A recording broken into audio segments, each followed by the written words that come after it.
سیڑھیاں اترتی نظر آئی۔ سب گاڑیوں میں موجود تھے لیکن وہ کہیں نظر نہیں آ رہی تھی، اسی لیے وہ چچا جان کی طرف آیا تھا۔ آصف کچھ وقت کے لیے نظریں ہٹانا بھول گیا۔ وہ مبہوت سا اسے دیکھتا رہا۔ وہ اپنا دوپٹہ سیٹ کرنے میں مصروف تھی۔ بال ایک سائڈ سے سامنے کر رکھے تھے۔ ارے آصف بھائی آپ یہاں؟ اس کی نظر پڑی تو فوراً سوال کیا۔ اس نے لائٹ براؤن شلوار قمیض پر ڈارک براؤن واسکٹ پہن رکھی تھی۔ خوبصورتی سے بال جمائے ہوئے وہ ہزار مہمانوں میں بھی نمایاں تھا۔ میں لاک کرنے آیا تھا، تم یہاں کیا کر رہی ہو؟ ابھی تک تیاری ختم نہیں ہوئی؟ وہ مصنوعی خفگی سے بولا تھا۔ ارے میرے بھائی جان اور بیسٹ فرینڈ کی شادی، مجھے پرفیکٹ لگنا چاہیے۔ فکر مت کریں، آپ کی شادی پر بھی میں اتنی ہی دیر لگاؤں گی اور آپ کی بارات لیٹ کرواؤں گی۔ وہ ایسے ہی بولتی رہی بن بریک تو آصف مسکرا دیا۔ ارے واہ، شادی کے نام پر تو آپ بہت خوش ہو رہے ہیں۔ لگتا ہے دادوں سے بات کرنی پڑے گی۔ ارے ہاں، آپ تو شرما رہے ہوں گے۔ آپ فکر نہ کریں، مجھے بتائیں کیا معاملہ ہے، میں کر لوں گی نا دادوں سے بات۔ وہ رازداری سے بولی تھی۔ چلو نکلو یہاں سے، زیادہ فری نہیں ہو۔ اس نے باہر کی طرف اشارہ کیا۔ وہ واقعی جان بچا کر بھاگ گئی، اس سے پہلے کہ ڈانٹ پڑ جاتی۔ پاگل، آصف نے مسکرا کر سر ہلایا۔ 2 منٹ بھی سویٹ نہیں بن سکتے، فوراً ہٹلر کی روح آ جاتی ہے ان میں۔ وہ بڑبڑاتی ہوئی باہر نکلی۔ ہال میں گہما گہمی کا عالم تھا۔ تقریباً سب پہنچ چکے تھے۔ وہ سیدھی برائڈل روم کی طرف بڑھ گئی۔ وہاں دونوں دلہنیں موجود تھیں، ہاتھوں اور پاؤں پر مہندی لگائے پیلے جوڑے میں دونوں بہت پیاری لگ رہی تھیں۔ وہ رانیہ سے مل کر عائشہ کی طرف بڑھ گئی۔ کیسی ہو بیسٹی، بہت بہت مبارک ہو تمہیں۔ وہ عائشہ کے گلے لگ گئی جو اسے دیکھ کر فوراً آگے بڑھی تھی۔ میں تم سے ناراض ہوں، کب سے یہاں بیٹھی ہوں اور تم اب آ رہی ہو، وہ منہ پھلاتے ہوئے بولی تھی۔ ارے میرے بھائی جان کی شادی ہے، اتنا ٹائم تو لگتا ہے تیار ہونے میں۔ دیکھو میں کیسی لگ رہی ہوں۔ وہ کھڑی ہو کر اپنا ڈریس دکھانے لگی۔ اوف، آج تو تم میرے بھائی کی جان لے لو گی۔ اس کے منہ سے پھسلا۔ کیا مطلب؟ وہ حیران سی اس کے قریب بیٹھ گئی اور چور نظر رانیہ پر ڈالی، لیکن وہ اپنی دوستوں میں لگ گئی تھی جو اس کے فوراً بعد اندر آئی تھی۔ کچھ بھی تو نہیں؟ اس نے ایک دم سنبھلنا چاہا۔ وہ کبھی بھی منزہ سے کچھ چھپا نہیں پائی تھی۔ میں سچ سننا پسند کروں گی، وہ مصنوعی خفگی سے بولی تھی، لیکن اصل میں وہ پریشان بھی ہو گئی تھی، جیسے اچانک بے چینی ہو جائے، بے حد غصہ آ جائے۔ تم سے جھوٹ بولوں گی تو تم 1 منٹ میں پکڑ لو گی، اس لیے میں کچھ نہیں بول رہی، سچ سننے کے لیے انتظار کرنا پڑے گا۔ وہ حتمی لہجے میں بولی تو وہ چپ ہو گئی۔ عائشہ نے اسے ڈھیروں پیار سے دیکھا۔ اگر ایسا ہو جائے تو کتنا اچھا ہو حرمان کے لیے، منزہ سے اچھی کوئی لائف پارٹنر ہو ہی نہیں سکتی، اس نے دل میں سوچا تھا۔ تھوڑی دیر بعد دونوں دلہنوں کو اسٹیج پر لایا گیا، البتہ دونوں کو گھونگھٹ اڑایا گیا تھا۔ بڑوں کا کہنا تھا کہ کل روپ نہیں آئے گا۔ ارے منزہ، یہ تو ذاتی ہے یار، ہم دونوں کے ساتھ ان کا گھونگھٹ تو اٹھاؤ۔ عثمان نے دہائی دی تھی۔ صبر بھائی جان، صبر، کل کے بعد یہی شکل دیکھنے کو ملے گی ساری زندگی۔ منزہ نے عائشہ کو کونی ماری۔ سب لڑکیاں گانے گا رہی تھی اور ڈھولک بجا رہی تھی، وہ بھی سب کے ساتھ بیٹھ گئی۔ منزہ، رانیہ کی چھوٹی بہن دانیہ نے اسے پکارا تھا۔ وہ تالیاں بجاتے ہوئے متوجہ ہوئی۔ یار یہ لڑکا کون ہے؟ وہ آصف کی طرف اشارہ کرتے ہوئے بلا تکلف بولی۔ وہ کزنس تھی، لیکن ان میں کبھی بھی بے تکلفی نہیں رہی تھی، کیونکہ اس کی والدہ کے جانے کے بعد مامی جان نے ان سے ملنا بالکل ترک کر دیا تھا۔ کیوں؟ تم کیوں پوچھ رہی ہو؟ منزہ کے ماتھے پر شکنیں پڑی تھی۔ ارے ایسے ہی پوچھا میں نے تو۔ تم کیوں غصہ کر رہی ہو؟ اس نے حیرانگی سے پوچھا۔ میں کیوں غصہ کروں گی؟ آصف بھائی ہیں، وہ منہ بنا کر بولی۔ ہائے کتنا ہینڈسم بندہ ہے، کچھ سال پہلے بھی ایسا ہی اٹریکٹیو تھا اور ابھی بھی ویسا ہی ہے۔ وہ اس پر نظریں جمائے بیٹھی تھی۔ بس کرو، نظر لگاؤ گی کیا؟ وہ جل کر بولی تھی۔ اف Munazza, he is very handsome and his smile is killer. وہ ابھی بھی ڈھیٹھوں کی طرح لگی تھی۔ منزہ غصے سے وہاں سے اٹھ گئی۔ اس کا بس نہیں چل رہا تھا، دانیہ کا سر ہی پھاڑ دیتی۔ وہ جانتی تھی دانیہ شروع سے ایسی ہی تھی، لیکن رانیہ اس سے مختلف تھی۔ السلام علیکم سر، حرمان نے آصف کو دیکھ کر عادتاً سر کہا تھا۔ کیا ہو گیا حرمان، کیا گھر میں بھی سر کہوگے؟ آصف نے ٹوکا۔ سر وہ تو عادت ہے، وہ بے چارگی سے بولا۔ مائی ڈیئر کزن، تم میرا نام لے سکتے ہو، اب میں دوبارہ گھر پہ سر نہیں سنوں۔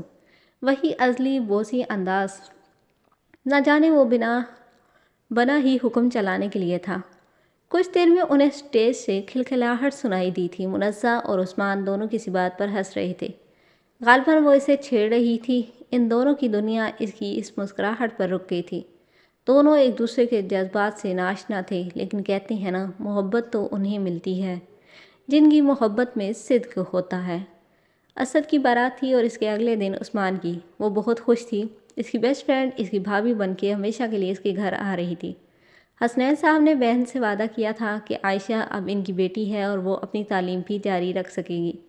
وہ پیچ کلر کا فراک پہنے ہوئے بہت پیاری لگ رہی تھی۔ بالوں کو کرل کرنے سے وہ کچھ چھوٹے لگ رہے تھے۔ سب کھانا کھا چکے تھے اور رسمیں جاری تھی، لیکن عازب کا کوئی اتا پتہ نہیں تھا۔ عثمان 10 دفعہ اس کے سامنے اسے کال کر چکا تھا۔ وہ ہر بار 5 منٹ تک پہنچنے کا کہہ دیتا۔ وہ دروازے پر بار بار دیکھ رہی تھی، کسی کا انتظار کر رہی ہیں۔ حرمان کب اس کے پاس آ کر کھڑا ہوا تھا اسے اندازہ نہیں ہوا تھا، نہیں تو وہ گڑبڑا کر سنبھل بھی گئی تھی۔ آپ مین گیٹ کی طرف بار بار دیکھ رہی تھی تو مجھے لگا شاید کسی کا انتظار کر رہی ہوں، اس نے وضاحت دی تھی۔ ایسی بات نہیں ہے، آپ سنائیں، آپ کیا کرتے ہیں؟ وہ اس کا کزن تھا، لیکن وہ پہلی دفعہ اس سے ہم کلام ہوئی تھی، اس لیے ہچکچاہٹ کا شکار تھی۔ میں ایئر فورس میں ہوں، فلائنگ آفیسر حرمان، وہ فخر سے بولا تھا۔ اوہ، عازب بھائی بھی تو ایئر فورس میں ہیں، کیا آپ لوگ جانتے ہیں ایک دوسرے کو؟ وہ متجسس ہوئی تھی۔ جی، عازب سر سینئر ہیں۔ اوہ اچھا، انہوں نے کبھی ذکر نہیں کیا، کہہ کر وہ چپ ہو گئی۔ اور آپ عائشہ کے ساتھ MBBS کر رہی ہیں؟ عائشہ تو منزہ کے بارے میں 1000 باتیں کرتی تھی، اس لیے وہ جانتا تھا۔ جی میں MBBS کر رہی ہوں، وہ بھی فخر سے بولی تھی۔ یہ کلر آپ پر سوٹ کر رہا ہے، اس نے تعریف کی تھی۔ تھینکس۔ منزہ کو سمجھ نہیں آ رہا تھا کہ وہ کیا کرے، اسے وہاں کھڑا رہنا محال لگ رہا تھا۔ حرمان کا اسے دیکھنا بھی اس سے برداشت نہیں ہو رہا تھا۔ اسی دوران عازب اندر داخل ہوا تو اس کے چہرے پر خوشی کی لہر دوڑ گئی۔ بلیک پینٹ کوٹ پہنے وہ بہت وجیحہ لگ رہا تھا۔ وہ سیدھا عثمان کی طرف بڑھ گیا، اسے اور عائشہ کو مبارکباد دے کر، اور عثمان سے 2-4 تھپڑ کھا کر وہ ان کی طرف آ رہا تھا۔ منزہ مسلسل اسے دیکھ رہی تھی۔ آپ کو غالباً عازب سر کا انتظار تھا، وہ اس کی نظروں کے تعاقب میں دیکھتے ہوئے بولا تھا۔ ہاں، وہ بے دھیانی میں بول گئی تھی، جس کا احساس ہونے پر اسے سخت خفت ہوئی تھی۔ حرمان کا چہرہ بجھ سا گیا۔ السلام علیکم، اس نے دونوں کو دیکھتے ہوئے سلام کیا۔ کہاں تھے آپ؟ وہ ایک دم غصے سے بولی تو عازب حیران سا اسے دیکھے گیا۔ کچھ وقت کے لیے نظر ہلنے سے انکاری رہی، لیکن پھر سنبھل گیا۔ کیوں، خیریت، کوئی کام تھا مجھ سے؟ وہ بے نیازی سے گویا ہوا تو وہ غصے میں وہاں سے چلی گئی۔ آج اسد اور عثمان کا ولیمہ تھا، مہندی کے فنکشن کی طرح سب جمع تھے اور خوب گہما گہمی تھی۔ آج وہ پنک کلر کا فیری فراک پہنے فیری ٹیلز کی فیری لگ رہی تھی۔ وہ عائشہ کے ساتھ سیلون سے سیدھا مارکی پہنچی تھی۔ بہت پیاری لگ رہی ہو، اللہ نظر بد سے بچائے، منزہ نے عائشہ کی پکس لیتے ہوئے کہا تھا۔ تم بھی بہت پیاری لگ رہی ہو، عائشہ نے بھی تعریف کی تھی۔ کیا تم دونوں صرف ایک دوسرے کی تعریف کرتی رہو گی؟ یہاں ایک عدد ہینڈسم، رچ اور کول پرسن بھی موجود ہے، عمر نے دہائی دی تھی۔ ویسے میرا خیال ہے عازب بھائی نہیں آئے ابھی تک، تو تم یہ سب کسے کہہ رہے ہو؟ منزہ نے اسے چھیڑنا چاہا، لیکن اگلے ہی لمحے دانتوں تلے زبان دے لی۔ وہ پاس ہی کھڑا اسد اور عثمان سے باتوں میں لگا، غالباً ان کی باتیں بھی سن رہا تھا۔ وہ بلیو پینٹ کوٹ پہنے محفل کی رونق محسوس ہو رہا تھا، جیسے کسی کے ہونے سے محفل میں رنگ بھر جاتے ہیں۔ کیا میرا ذکر ہو رہا تھا؟ عازب نے پوچھا تو اسد اور عثمان بھی ان کی طرف متوجہ ہوئے۔ عازب کے علاوہ وہ دونوں تقریباً باتوں میں مگن تھے۔ نہیں تو؟ منزہ ان دونوں کے بولنے سے پہلے ہی صاف مکر گئی۔ عائشہ ہنسی چھپانے لگی۔ میں بتاتا ہوں عازب بھائی، منزہ کہہ رہی تھی۔ اس نے جان بوجھ کر لمبا کیا۔ خبردار عمر، میں تم سے کبھی بات نہیں کروں گی اگر تم کچھ بھی بولے۔ اس نے فوراً دھمکی دی تھی۔ نہ کرو، میں تو عازب بھائی کو بتاؤں گا، وہ چڑھانے والے انداز میں بولا تھا۔ بھائی جان، اسے منع کریں۔ منزہ نے عثمان کی مدد چاہی۔ عمر باز آؤ، میری گڑیا کو تنگ نہ کرو۔ عثمان نے طرفداری کی تو منزہ نے عمر کو گھورا۔ وہ جانتی تھی عثمان نے منع کیا ہے تو اب تو وہ کبھی بھی نہیں بولے گا۔ ویسے میں نے تم لوگوں کی باتیں سن لی تھیں۔ تھینکس فار دا کمپلیمنٹ منزہ، عازب نے زیر لب مسکرا کر کہا۔ زیادہ خوش فہم نہ ہوں، وہ تو میں نے عمر کو تنگ کرنے کے لیے کہا تھا، وہ منہ بنا کر بولی تھی۔ ہاں، کبھی کبھی انسان کے منہ سے سچ نکل جاتا ہے۔ وہ منوانے کے لیے باضد تھا۔ میں ہمیشہ ہی سچ بولتی ہوں، منزہ نے فخر سے کہا تھا۔ اس کا مطلب ہے 5 منٹ پہلے بھی تم نے سچ بولا تھا؟ ہاں، وہ ایک دم بول گئی تو سب کھل کر ہنس دیے۔ بالکل نہیں، وہ کہہ کر پیر پٹختی وہاں سے چل دی تو عازب کا کہا سب سے جاندار تھا۔ کیسی ہیں آپ؟ منزہ عائشہ کے ساتھ بیٹھی تھی جب ارمان آ کر عائشہ کی دوسری طرف بیٹھ گیا۔ الحمدللہ، منزہ نے مختصر جواب دیا۔ اور تم کیسی ہو چھوٹی؟ ہمیں بھول تو نہیں گئی؟ وہ عائشہ سے مخاطب ہوا تو منزہ وہاں سے بچ نکلی۔ کیا آپ نے بات نہیں کی منزہ سے؟ عائشہ نے تجسس سے پوچھا۔ کہاں یار، وہ مجھے لفٹ تو کرواتی نہیں ہے، 2 منٹ بھی بات نہیں کرتی اور ادھر ادھر چلی جاتی ہے۔ وہ بے چارگی سے بولا تو عائشہ مسکرا دی۔ وہ ایسی ہی ہے، دیکھنا سوچ سمجھ کر بات کرنا۔ یونیورسٹی میں کافی لڑکوں کو تھپڑ رسید کر چکی ہے، اب تو بیچارے آپ ہی بول کر گزر جاتے ہیں۔ عائشہ یاد کر کے ہنستی گئی۔